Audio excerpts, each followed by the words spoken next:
Hola amigos, ¿cómo están? Bienvenidos a este nuevo video de este canal, tu canal Cristian Toriasi de teología cristiana, teología bíblica, teología arminiano-wesleyana, vida cristiana, un poquito apologética y todo lo que te pueda servir para tu edificación de tu vida espiritual con Cristo y para que sigas creciendo a su imagen y para que aquellos que no lo conocen aún como Señor, Salvador y Rey de sus vidas puedan conocerlo de una manera profunda y práctica. Bueno, con este video quiero abordar un tema muy actual para nosotros los cristianos y también para que aquel que no es cristiano pueda evaluar desde una postura por fuera del cristianismo evangélico lo que nos está pasando, ¿sí? El punto es que hoy podemos decir que estamos cerca, no es que es un cumplimiento pleno, pero que estamos cerca de aquello que el apóstol Pablo, guiado por el Espíritu Santo, les advirtió a los creyentes de la ciudad de Tesalónica acerca de la segunda venida de Cristo en su segunda carta a los tesalonicenses en el capítulo 2, acerca de dos señales que tenían que ocurrir antes de la segunda venida de nuestro amado Señor Jesucristo. Una de esas señales era, vamos a empezar por la segunda, era la aparición del hombre de pecado, del anticristo, o sea que el Señor Jesús no iba a venir sin que antes apareciera este apóstata, apóstol del infierno que iba a tomar las riendas del mundo en el periodo denominado como la tribulación, como una prueba para el mundo, ¿no? Entonces, todos aquellos que crean en este ser infernal que ha de aparecer serán condenados, ¿no? Porque obviamente nadie está obligado a creer o a no creer en esta criatura que va a aparecer, en este ser humano que va a ser usado por Satanás para destruir a la humanidad, porque Satanás lo único que quiere, hace y sueña es destruirnos, porque odia a Dios, a pesar de que muchos buscan las cosas del diablo, pero el diablo lo único que quiere para nosotros es nuestra destrucción. Ahora, la primer señal que el apóstol Pablo ahí presenta en ese capítulo 2 de segunda de Tesalonicenses es la señal de la apostasía. Te lo voy a leer rápidamente. Segunda de Tesalonicenses capítulo 2. Segunda de Tesalonicenses capítulo 2. Versículo 3. Dice: nadie os engañe en ninguna manera, porque no vendrá sin que antes venga la apostasía y se manifieste el hombre de pecado, el hijo de perdición. Entonces quiero hablarte usando un fundamento bíblico y también obviamente actual acerca de la apostasía en la iglesia cristiana evangélica, ¿sí? La apostasía en el sentido de esa rebelión interna de la iglesia para con Dios, para con su palabra, para con la persona de su Hijo, de su amado Hijo Jesucristo, y lo que está haciendo en cuanto a la salud de la iglesia hoy, ¿sí? Si te gusta este video, por favor deja un like y también, si no lo hiciste, suscríbete y compartilo, por favor, este video con otros para que les pueda ser de mucha bendición. Bueno, vamos a comenzar a hablar un poco de esta apostasía que el apóstol Pablo les advirtió a los tesalonicenses y cómo esta apostasía estuvo desde el principio de la iglesia, pero que se ha intensificado en gran manera en este tiempo, ¿no? Vamos a ver un poco acerca de esto. Bueno, en primer lugar vamos a definir a qué se refiere la Biblia cuando habla de la apostasía. ¿Cómo podemos nosotros decir que algo que alguien está haciendo o enseñando es una enseñanza apóstata o esa persona es una apóstata, ¿no? Para eso tenemos que definir lo que es la apostasía y podemos decir que este término griego que denota esta palabra apostasía implica un desafío a un sistema establecido o autoridad, una rebelión, un abandono o abuso de la fe. Entonces, un desafío a un sistema establecido. ¿Cuál sería este sistema establecido? Obviamente, el sistema centrado en la palabra de Dios, en la inspiración de las Escrituras, en la inerrancia de la Escritura, también en el devenir de la Iglesia de Cristo basada en la palabra de Dios, practicando lo que el Señor nos ha mandado a través de su palabra y obviamente todo lo que va en contra del Evangelio que transforma y cambia vidas, ¿no? Y de los usos y costumbres que la Iglesia va desarrollando centrado en la palabra de Dios para glorificar el nombre de Jesucristo y para que muchas personas puedan ser salvas por medio de Jesucristo a través de su gracia y que esas personas puedan ser santificadas y puedan seguir creciendo a la imagen de Jesucristo. Entonces, toda enseñanza y práctica que se revela contra lo establecido en la palabra y lo que tiene que ver con los buenos usos y costumbres de la Iglesia de Cristo, basado en la palabra que redunda en la salvación, la santificación y el crecimiento constante de un cristiano, de acuerdo a lo que dice la Escritura, todo eso que va en contra es apostasía. Por eso te decía que esto se ha proliferado desde el principio de la Iglesia, ¿no? A partir del siglo, inclusive en el siglo I, ya el Espíritu Santo estaba advirtiendo a los apóstoles y a los cristianos que iban quedando para que las próximas generaciones tuvieran cuidado acerca de este peligroso virus interno que es capaz de destruir a la Iglesia de Dios, a la obra de Dios que es su Iglesia y a lo que Dios está haciendo en su Iglesia. Por eso, queridos hermanos y amigos que ven este video, abramos nuestra mente y corazón a lo que Dios quiere decirnos en cuanto a la apostasía, en cuanto a qué es apostasía y cómo reconocer a alguien que enseña o impone un sistema apóstata dentro de la Iglesia de Cristo. Bien.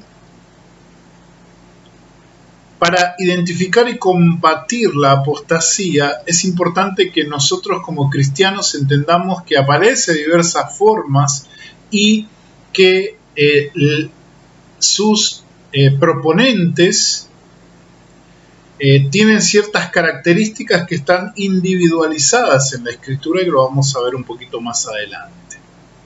Podemos entender dos tipos de apostasías, aquellas que tienen que ver con el alejamiento de las doctrinas claves y verdaderas de la palabra y que nos hacen caer en enseñanzas que son heréticas en cuanto a la doctrina cristiana bíblica real. Y una segunda característica que implica una renuncia completa a la fe cristiana que resulta en un abandono completo de la persona de nuestro Señor Jesucristo, es decir, un darle la espalda de forma permanente a nuestro Señor y Salvador. Bien, obviamente esto está bien expresado en la Escritura. Como te dije, el Espíritu Santo ha advertido y nos ha advertido por medio de sus apóstoles, los verdaderos apóstoles, los apóstoles que están en la Escritura, acerca de este tiempo de apostasía. Por ejemplo, 1 Timoteo, capítulo 4, verso 1 dice: pero el Espíritu dice claramente que en los postreros tiempos Algunos apostatarán de la fe, se rebelarán, le darán la espalda a la verdadera fe, escuchando a espíritus engañadores y a doctrinas de demonios, por la hipocresía de mentirosos que, teniendo cauterizada la conciencia, prohibirán casarse y mandarán abstenerse de alimentos que Dios creó, para que con acción de gracias participasen de ellos los creyentes y los que han conocido la verdad. Acá el apóstol Pablo nos está aportando elementos fundamentales para reconocer a una doctrina o enseñanza que supuestamente está basada en la Escritura y es cristiana, pero que en realidad es una enseñanza apóstata, y también a aquellos que apostatan de la fe o apostatarán de la fe, ¿no? Habla de que estas enseñanzas provienen de espíritus engañadores y que son doctrinas de demonios. Acá espíritus engañadores lo podemos entender como dos cosas. Primero, refiriéndose a personas, ¿no? El apóstol Juan, en su primera carta a la iglesia en general, habla de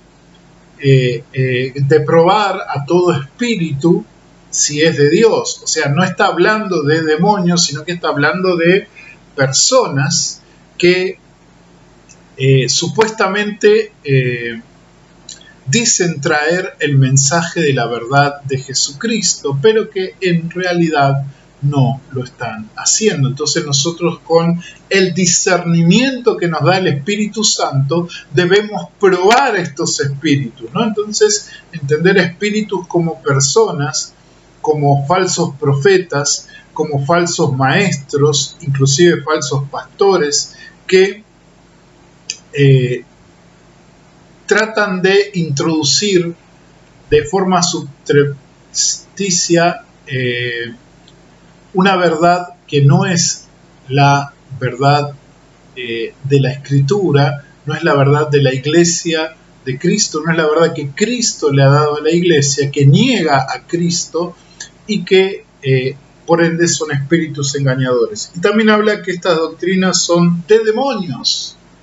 ¿Por qué? Porque los demonios están interesados en destruir a la iglesia.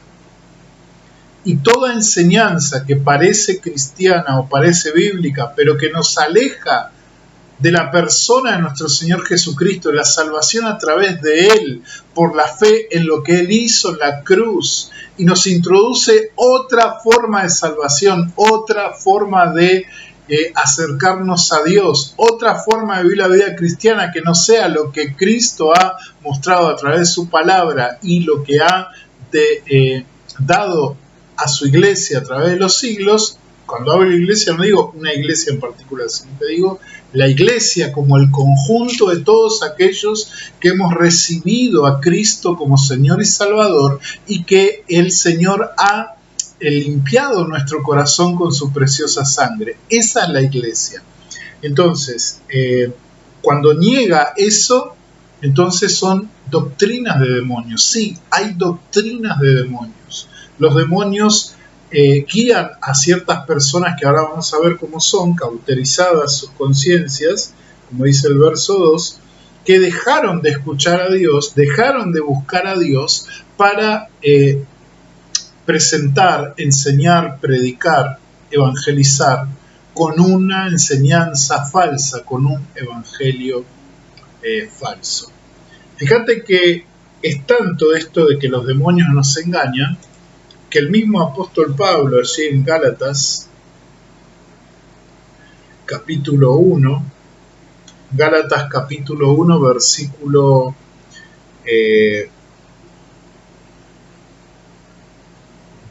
versículo 7 y 8, lo voy a leer 7 para que tengamos un contexto. Dice: no que haya otro, sino que hay algunos que os perturban y quieren pervertir el evangelio de Cristo.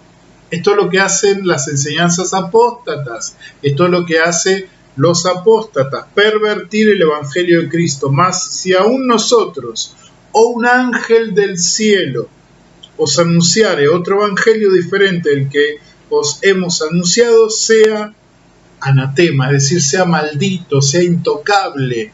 No nos acerquemos a eso porque trae el juicio de Dios. ¿Por qué menciona un ángel? Porque muchos de estos falsos maestros alegan tener visiones de Cristo, de Dios, de un ángel, que les dice que tienen que hablar de un evangelio diferente, un ángel, un extraterrestre, lo que sea, hablar un evangelio diferente, pervertir el evangelio de Cristo dentro de la iglesia para introducir otra cosa. Por eso nosotros debemos hacer caso a lo que dice la palabra en cuanto a estar preparados para saber qué espíritu viene de parte de Dios.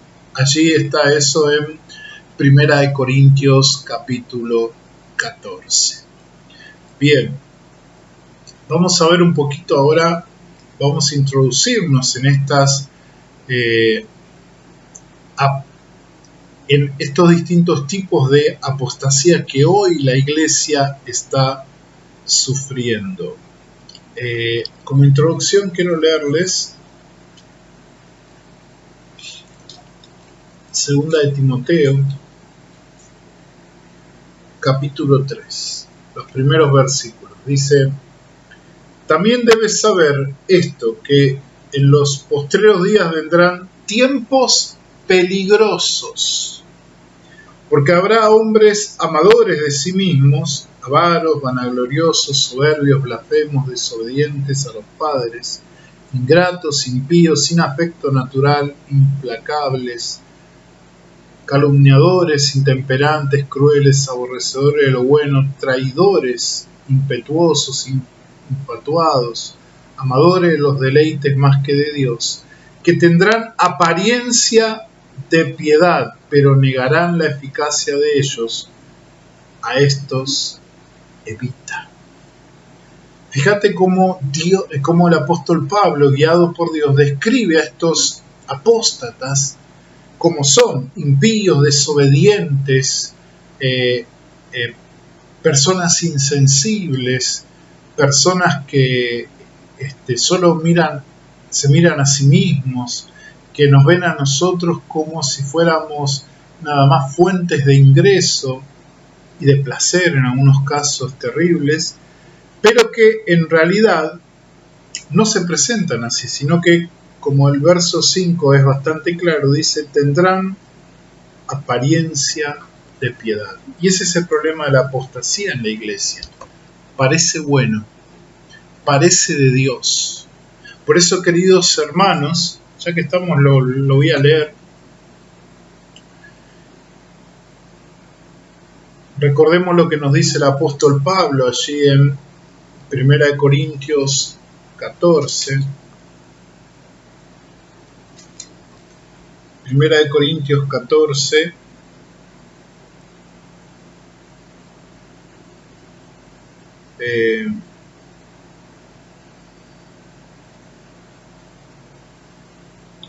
A ver.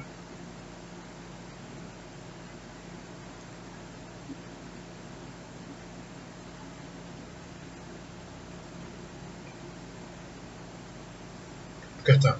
Dice 1 Corintios 14, verso 29. Asimismo los profetas hablen 2 o 3 y los demás juzguen. Y si algo le fuera revelado a otro que estuviera sentado, calle el primero. Porque podéis profetizar todos uno por uno, para que todos aprendan y todos sean exhortados. Y los espíritus de los profetas están sujetos a los profetas. Bueno, acá el apóstol Pablo, para entender el contexto, está hablando acerca del desorden que había en la iglesia de Corinto en cuanto a los dones espirituales, ¿no? Entonces él marca un camino de orden guiado por el Espíritu Santo en cuanto a el don de lenguas y el don de profecía, que eran unos dones que el Espíritu Santo daba para que la iglesia pueda escuchar la voz de Dios de forma directa, porque la escritura no estaba completa tal como la tenemos hoy, ¿no? No quiere decir que el Espíritu Santo no otorgue estos dones, que no hable de esta manera, pero que era más común, más frecuente en ese momento porque no estaba completa la escritura. Sí, el Espíritu Santo, conforme a su voluntad, habla de esta manera. Pero acá hay un principio que nosotros tenemos que tener en cuenta para este tema de la apostasía. Dice: asimismo los profetas hablen 2 o 3 y los demás juzguen. Juzguen. Para que vos no caigas en la trampa de un apóstata y de una falsa enseñanza, tenés que juzgar. Ahora, juzgar no significa esa mala acción que tanto los apóstoles como otros escritores bíblicos, como el mismo Jesús, ponen como algo malo, ¿no? No juzguen para ser juzgados, no. Acá juzgar significa disciernan. Acá juzgar significa verifiquen.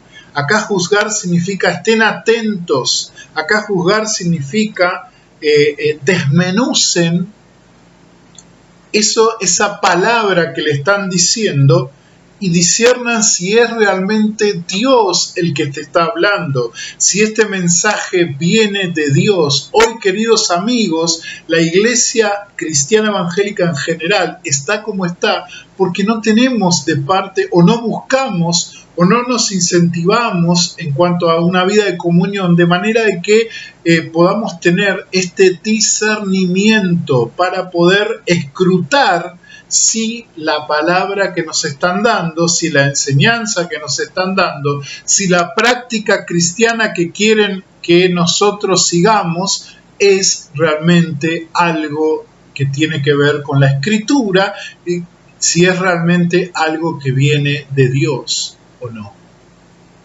Por eso, el llamado a la iglesia del siglo XXI es que la iglesia juzgue. Juzgar es decir, tener un espíritu crítico de discernimiento y apegado a la palabra y a las sanas costumbres de la iglesia guiada centralmente por la palabra,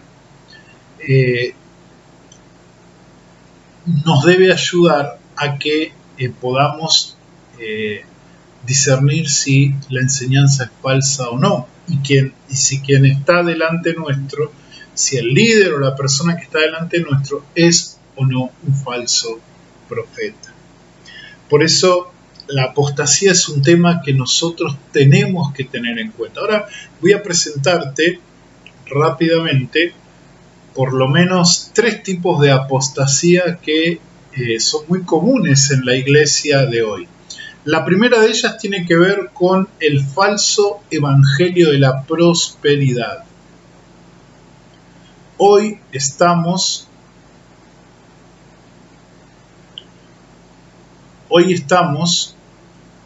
a merced de una nueva enseñanza, ya tiene mucho tiempo, una nueva enseñanza que se centra en ser próspero, tener dinero, negocios, exigirle a Dios que me haga rico, y si yo no manifiesto ninguna de esas cosas, no estoy viviendo la plenitud de Dios.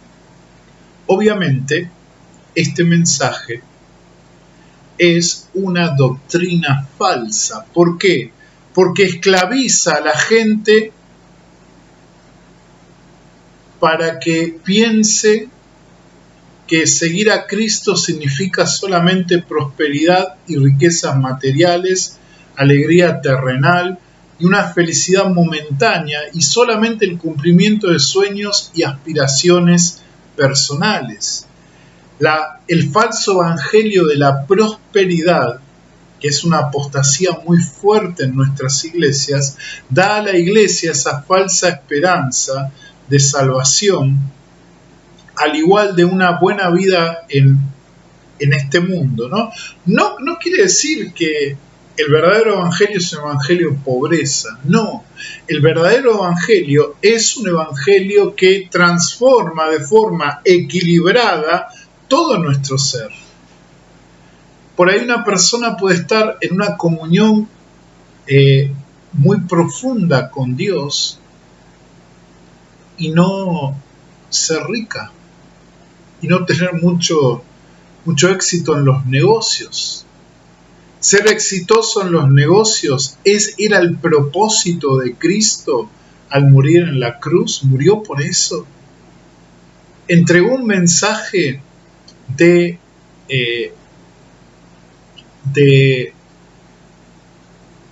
solo tener cosas en este mundo. La vida abundante que prometió Jesús, que Él traía vida abundante ahí en Juan 10:10, es solamente abundancia en cosas materiales, en relaciones. ¿Es eso nada más? Veamos algunos problemas del falso evangelio de la prosperidad. En primer lugar, minimiza el poder del verdadero evangelio. Si las ganancias materiales fueran un componente esencial para nuestra salvación, si las posiciones y riquezas terrenales fueran parte del objetivo de nuestro Señor Jesucristo para dar su vida en la cruz y resucitar al tercer día entre los muertos, entonces, como dice Pablo allí en 1 Corintios 15:19, somos los más dignos de conmiseración de todos los hombres. Porque todas las promesas de bendición solo se reducen a las cosas materiales de este mundo. Y si las promesas de nuestro Señor Jesucristo solo son acotadas a este mundo, entonces los que lo estamos siguiendo al Señor hemos perdido el tiempo. El Evangelio de la prosperidad al dar falsas esperanzas de éxito de acuerdo a los estándares humanos, reduce el impacto del Evangelio al convertirlo en algo mundano y perteneciente a la esfera visible y temporal. Tal idea es contraria a la verdadera prosperidad bíblica y las riquezas espirituales, pues son cosas como el perdón y la redención, de la cual la Biblia habla como parte de la riqueza de su gracia que nosotros tenemos como creyentes, que disfrutamos cuando Cristo es el Señor de nuestra vida, no solo los bienes terrenales. Entonces, ¿qué podemos decir de Pablo, que perdió todo? Dice, yo lo he dejado todo por causa del Evangelio, y de millones de cristianos que han muerto en la pobreza. ¿Esas personas no se salvaron? ¿Esas personas no eran cristianas verdaderas?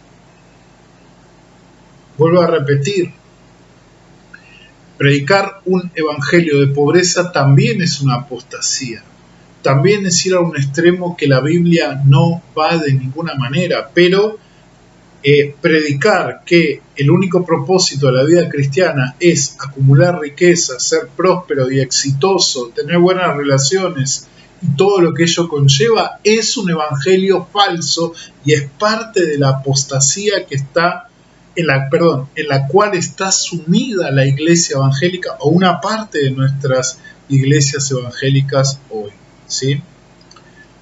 Otra forma de apostasía que es muy común hoy es la apostasía judaizante. Se lo conoce también como movimiento judaizante, que es un movimiento que también es de larga data, que intenta agregar al Evangelio prácticas de la ley mosaica, como si la gracia de Dios para la salvación no fuera suficiente. El surgimiento de este falso movimiento en el seno del cristianismo demuestra muchas veces nuestro analfabetismo bíblico y el cumplimiento de la profecía que habla de esta apostasía de la verdadera fe. Por ejemplo, tenemos a la carta del apóstol Pablo a los Gálatas, que él cataloga de un falso evangelio aquel evangelio que se le agregaba la circuncisión y la observancia de otras leyes que están enfocadas tanto en el Antiguo como en el Nuevo Testamento en el pueblo de Israel, no en la iglesia de Cristo. Acordate que Pablo dice que en Cristo ya no hay judíos ni gentiles, o sea, eso se desaparece esa unión, ¿no? Somos uno en Cristo. Ahora, esto no quiere decir que no haya personas del pueblo judío del pueblo de Israel, o judíos que acepten a Cristo y sigan dentro del judaísmo, ¿no? Eso es el judaísmo mesiánico. Pero, por ejemplo, se ha dado que iglesias que no tienen nada que ver ni con la nacionalidad de Israel, ni con el judaísmo en sí, pero que se han judaizado, o que podríamos catalogarlas como judaizantes, porque alegan que tener el símbolo de la bandera de Israel, tener la menorá, que es el candelabro ese ahí en el altar, practicar las danzas judías, seguir la dieta judía, que el pastor use una barba más larga que la mía, se ponga el gorrito, se ponga una estola acá, israelí sobre los hombros y tenga ahí sus menorás. Y bueno, todo lo que tiene que ver con los ritos judíos, todo eso es una práctica equivocada. Porque la iglesia de Cristo hoy no necesita nada de eso. En Cristo estamos completos. Eso lo dice el apóstol Pablo allí en Colosenses y en Filipenses también. En Cristo estáis completos. Se lo dijo a los Gálatas. Tampoco es desdeñar el judaísmo, no, porque nosotros tenemos una base muy fuerte del judaísmo.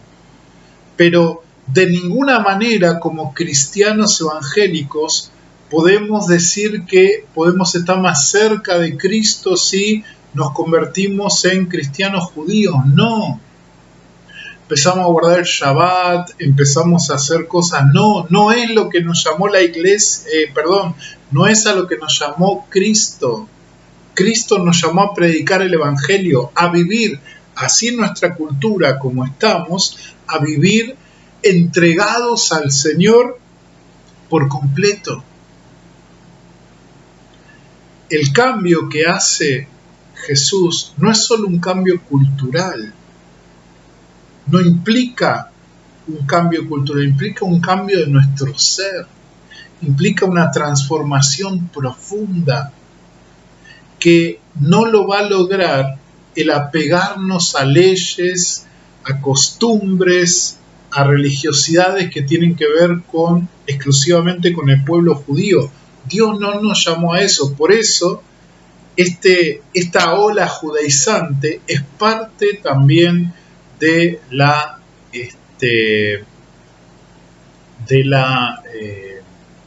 apostasía. También hoy hay una creciente actitud de tolerancia a otras doctrinas fuera de la Biblia, tolerancia a prácticas del mundo, tolerancia a ideologías del mundo que está trastocando a la iglesia de Dios, que está destruyendo a la iglesia de Dios. Allí Apocalipsis, capítulo, creo que es capítulo 2, lo voy a leer, Apocalipsis, capítulo 2. Apocalipsis, capítulo 2. Hay dos iglesias, de las famosas iglesias del Apocalipsis, en las cuales el Señor, allí en el capítulo 2, le manifiesta su desagrado.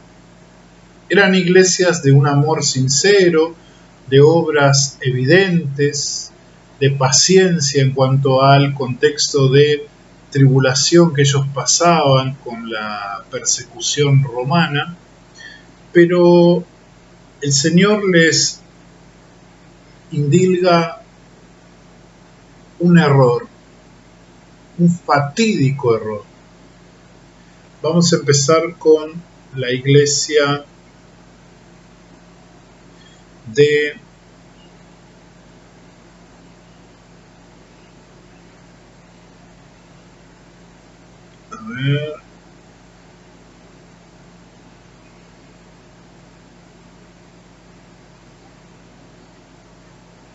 ahí está. La iglesia de Pérgamo. Capítulo 2, versículo 13, Apocalipsis dice: Yo conozco tus obras y donde moras, donde está el trono de Satanás, pero retienes mi nombre y no has negado mi fe, ni aun en los días en que Antipas, mi testigo fiel, fue muerto entre vosotros, donde mora Satanás. Pero tengo unas pocas cosas contra ti, que tienes ahí a los que retienen la doctrina de Balaam, y que enseñaba a Balac a poner tropiezo ante los hijos de Israel, a comer cosas sacrificadas a los ídolos y a cometer fornicación. También tienes a los que retienen la doctrina de los nicolaitas, la que yo aborrezco. Por tanto, arrepiéntete, pues si no vendré a ti pronto y pelearé contra ellos con la espada de mi boca. Y la otra es la siguiente, Apocalipsis 2, versículo 19, dice: Yo conozco tus obras, amor y fe,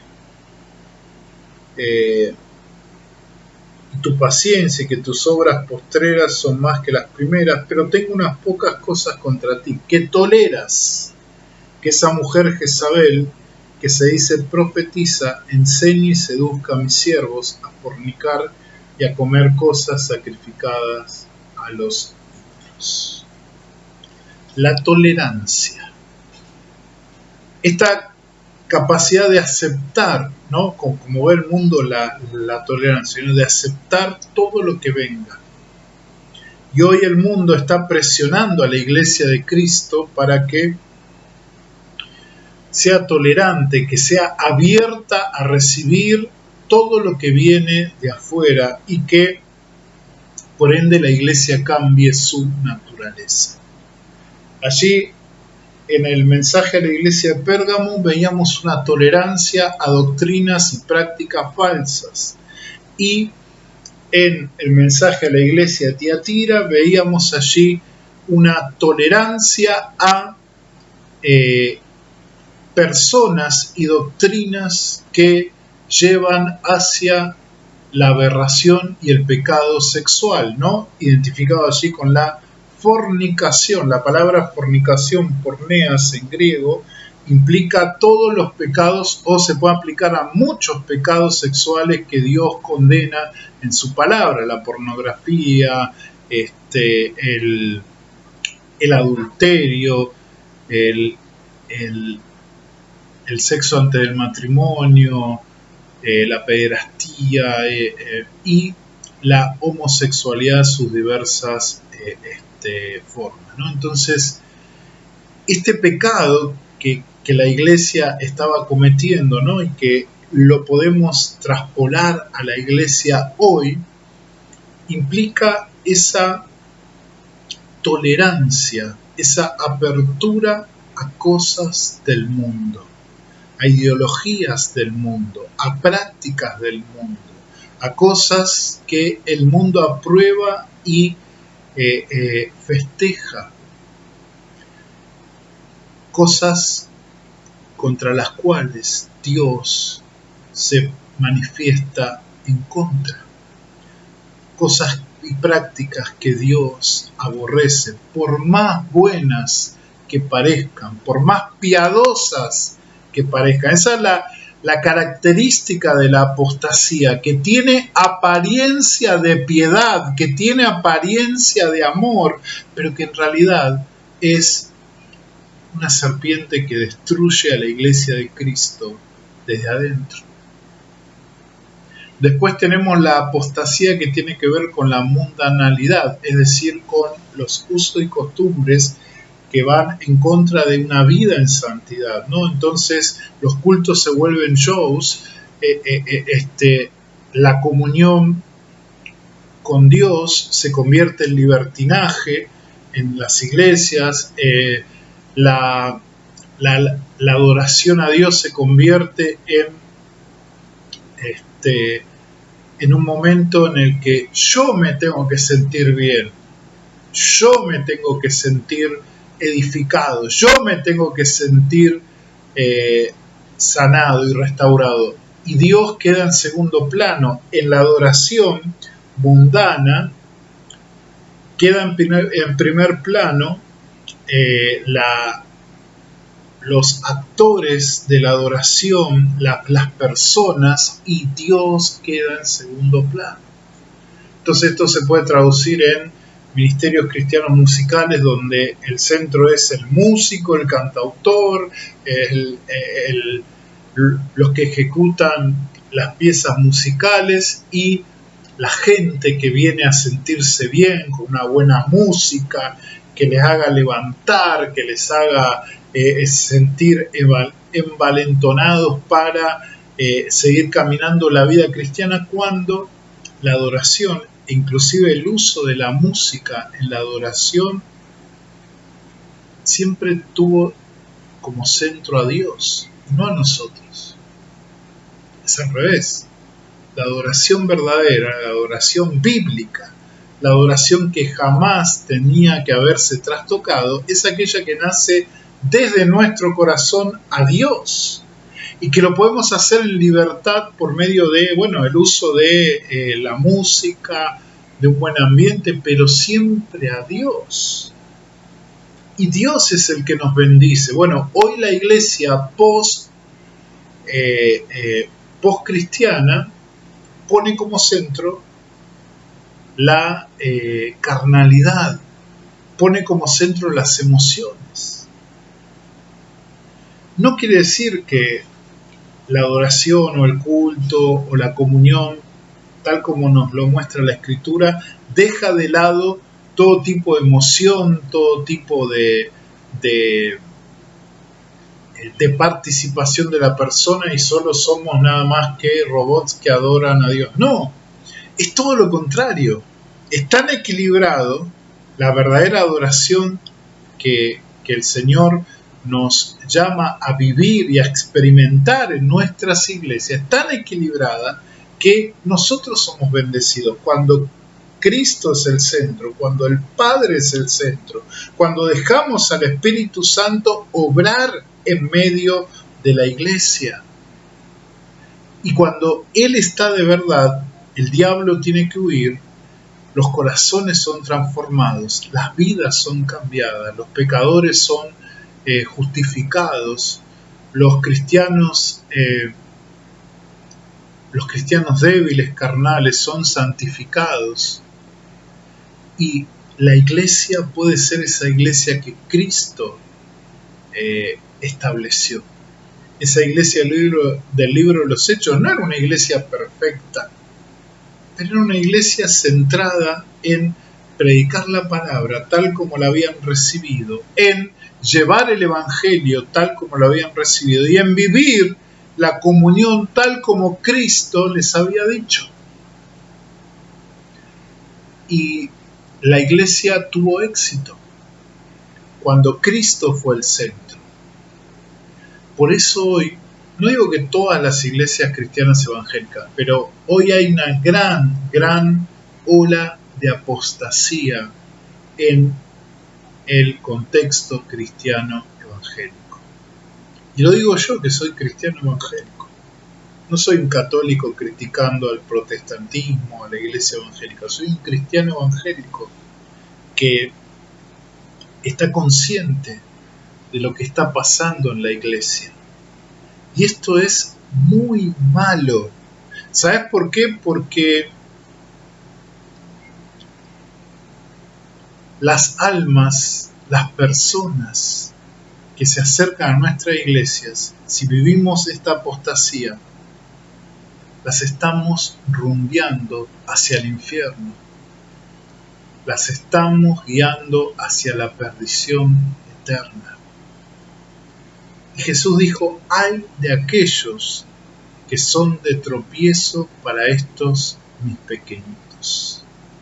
Y por último vamos a ver las características de desde bien de la parte bíblica, de la apostasía y los apóstatas, ¿no? Yo te describí más o menos las 3 o 4 formas de apostasía que son comunes hoy, ¿no? Para eso nos tenemos que ir a la carta de Judas,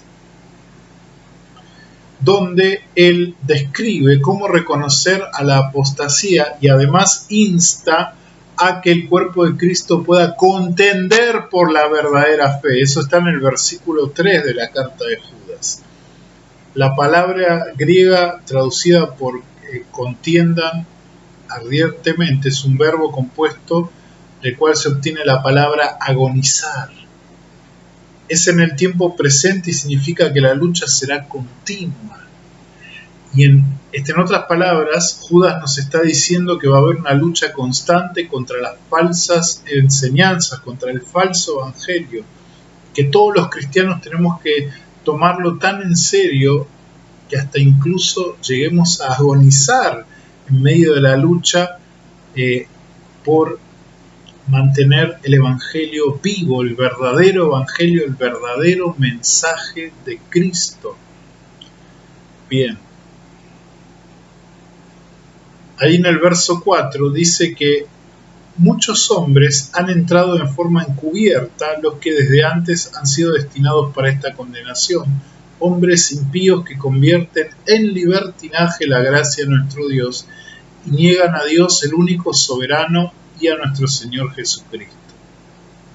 Aquí hay 3 características de la apostasía y de los maestros de la falsa enseñanza. En primer lugar, la apostasía es sutil, como dijimos, ¿no? Tiene apariencia de piedad. Judas utiliza la frase han entrado encubiertamente para describir la entrada de los apóstatas a la iglesia. En el texto griego el término describe la astucia de un abogado que a través de la argumentación inteligente se infiltra en las mentes de los funcionarios del tribunal romano y corrompe sus pensamientos. La palabra significa entrar de lado, entrar furtivamente, difícil de detectar. En otras palabras, el autor bíblico nos muestra que es raro que la apostasía comience de una manera abierta y fácilmente detectable. Por eso tenemos que tener ese espíritu de discernimiento, ese espíritu crítico, ese espíritu de poder analizar el mensaje de Cristo, el mensaje que recibimos, las prácticas que se nos dicen que tenemos que vivir para que nosotros podamos evitar caer en la falsa enseñanza y frenar la apostasía. Bien. En segundo lugar, Judas describe a los apóstatas como impíos, como aquellos que usan la gracia de Dios como una licencia para cometer actos impíos. No importa cuán esplendoroso, cuánto de piedad tenga el disfraz de los apóstatas. En algún momento, como dice un viejo dicho acá en Argentina, se deja a relucir la hilacha. En algún momento se pisa el palito, en algún momento los frutos de la apostasía son evidentes. Jesús dijo en cuanto a los falsos maestros, por sus frutos los conoceréis. Una vida apartada de Cristo en algún momento va a evidenciar esa rebelión contra Dios. Y muchos se dan cuenta tarde de esto. Y yo lo digo ahora como pastor, que tengamos cuidado porque podemos caer en esta apostasía. Tenemos que vivir una vida en santidad, tenemos que buscar a Dios a través de la oración, el ayuno, la palabra, dejar que el Espíritu Santo inunde nuestra vida, no dejarnos llevar por muchas cosas de este mundo, sino centrar nuestra mirada en Cristo para evitar caer en esto que cualquiera puede caer si no está preparado, si no está listo. en predicar un mensaje falso, un mensaje contrario a la Escritura, que a pesar de ser falso pueda caerle bien a la gente. Bueno, no importa que le caiga bien. Es más, una de las características de la apostasía es que es un mensaje que es apetecible por las masas, que le gusta a las masas, pero que no viene de parte de Dios. En tercer lugar, Judas dice que los apóstatas niegan a Dios, el único soberano, y a nuestro Señor Jesucristo. ¿Cómo hacen esto? Pablo nos dice en su carta a Tito: todas las cosas son puras para los puros, mas para los corrompidos e incrédulos nada les es puro, pues hasta su mente y su conciencia están corrompidas. Profesan conocer a Dios, pero con los hechos lo niegan, siendo abominables y rebeldes, reprobados en cuanto a toda buena obra. A través de este comportamiento injusto, los apóstatas muestran su verdadero yo, a diferencia de un apóstata. El verdadero ministro de Cristo es alguien que ha sido liberado del pecado en la gracia de Dios en Cristo Jesús.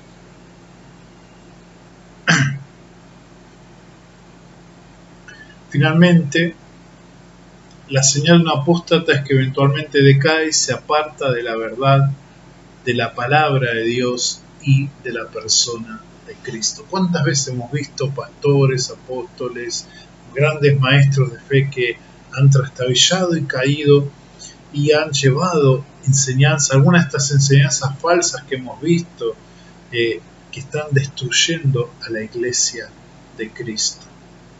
Por eso, queridos amigos y hermanos que nos ven a través de todo este canal y estos videos, yo les animo a ir a Cristo de verdad. Les animo a buscar a Dios de verdad. Les animo a imbuirse en su palabra, a tomar los tiempos que tengan para orar, para conocerlo a Dios, y también abrir los ojos para ver las antenas y ver qué es lo que se enseña en la iglesia, cómo es la práctica que estoy haciendo, qué es de lo que yo estoy viviendo, viene del mundo, le agrada a Dios, es lo que Dios quiere. Bueno, tengamos ese espíritu.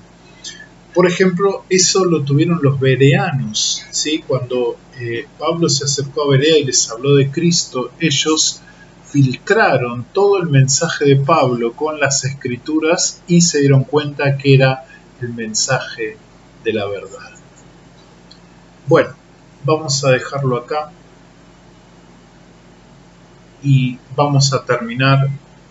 Y bueno, espero que te haya servido, que te sea de bendición para que vos puedas discernir lo verdadero de lo falso, para que vos puedas experimentar una verdadera comunión en el cuerpo de Cristo, en la iglesia de Cristo, para que puedas profundizar tu relación con Dios y apartarte y apartar a aquellos que están siendo llevados cautivos por la falsa enseñanza, por las falsas prácticas, por el falso cristianismo, por un cristianismo light, mundano, tolerante. Y quiero aclarar, cuando digo tolerante, no quiero decir que debemos ser intolerantes, decir que solo imponernos nosotros, y no. Digo tolerante en el sentido de esa apertura indiscriminada a todo y a todos, ¿no? Entonces, no. Dios llama a todos, pero dice: muchos son los llamados, pocos los escogidos. Pocos son los que quieren aceptar, llevar su cruz y seguir a Cristo, seguir las pisadas. Pocos son los que resisten el mensaje del Evangelio. Pocos. Por eso, nuestro deber es seguir predicando la palabra, vivir en santidad, vivir como Cristo quiere, adorar en comunión de acuerdo a lo que dice la Escritura y llevar el mensaje a muchos, a millones si podés, ¿no? Llevar el mensaje para que otros puedan ser salvos. Bueno, que Dios te bendiga, nos vemos en el próximo video de este canal, tu canal de teología y vida cristiana.